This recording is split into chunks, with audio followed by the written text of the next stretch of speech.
మెదక్ జిల్లా వెల్దుర్తి మండల కేంద్రంలో గురువారం నిర్వహించిన ప్రజాపాలన గ్రామ సభ గందరగోళంగా ముగిసింది. తెలంగాణ రాష్ట్ర ప్రభుత్వం ప్రతిష్టాత్మకంగా చేపడుతున్న ఇందిరమ్మ ఇల్లు, ఇందిరమ్మ ఆత్మీయ భరోసా, రైతు భరోసా, కొత్త రేషన్ కార్డుల లబ్ధిదారుల ఎంపికపై స్థానికులు ఆగ్రహం వ్యక్తం చేశారు. అర్హులైన వారికి ఇండ్లు, రేషన్ కార్డులు మంజూరు కాలేదని ఆగ్రహం వ్యక్తం చేశారు. ఇందిరమ్మ ఆత్మీయ భరోసాలో నిరుపేదల పేర్లు లేవని అధికారులను నిలదీశారు.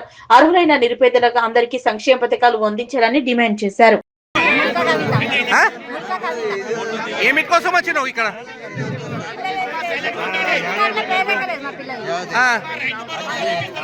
ఏమంటున్నారు మరి?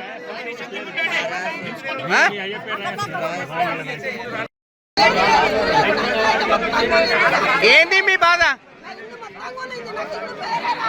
రాలేదా? మీకెవరికి లేదా ఇల్లు?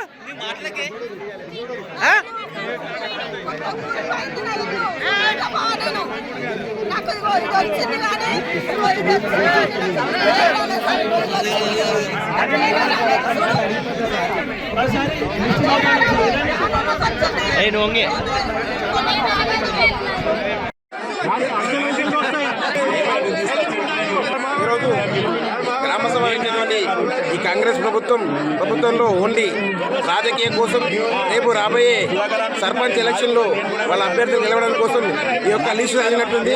ఎందుకంటే ఇలా చాలా మందికి ఇందులో పేర్ల లిస్టులో చాలా మంది నాకు ఆందోళన చేస్తున్నారు.